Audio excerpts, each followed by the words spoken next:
to be back with you for this week's Wednesday Word. As we approach this long weekend to celebrate Labor Day, I thought that the only appropriate word for us to consider this week is labor. Isn't it interesting that we have a federally mandated holiday to rest from our labor? Think about that. So I am talking to you from my office, the place where I do most of my laboring. And I want to share with you a story from author Toni Morrison, who early in her years came home from a job and had a conversation with her dad. And she says this: "One day, alone in the kitchen with my father, I let drop a few whines about my job. I gave him details, examples of what troubled me, yet although he listened intently, I saw no sympathy in his eyes. No, oh, you poor little thing. Perhaps he understood that what I wanted was a solution to the job, not an escape from it. In any case, he put down his cup of coffee and said, 'Listen, you don't live there. You live here, with your people. Go to work, get your money, and come on home.'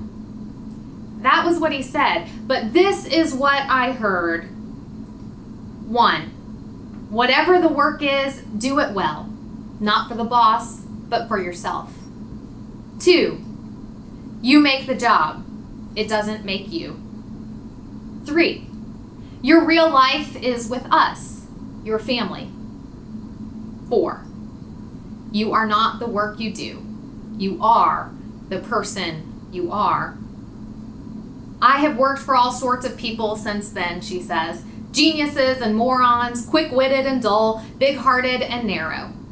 I've had many kinds of jobs, but since that conversation with my father, I have never considered the level of labor to be the measure of myself. And I have never placed the security of a job above the value of a home. I offer these words from Toni as a reminder that we live in a culture that mandates we take a day of rest from our labor. Perhaps because we also live in a culture that has taught us to believe that our labor is our value.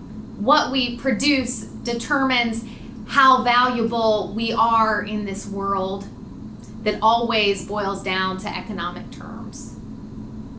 So as we head into this week, I encourage you to think about your labor and see which ways you can resist the narrative that has been handed to each of us to conflate our productivity and our labor with worth.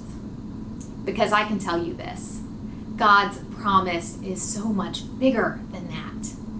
Sure, your work is a part of who you are, but it is not everything you are. So as you head into this long weekend, my prayer for you is to take time and relish that good news that you are not your work. The world is so much bigger than that. You are so much bigger than that. And God wants so much more than that for your life. Have a great week and enjoy this long weekend of rest from your labor.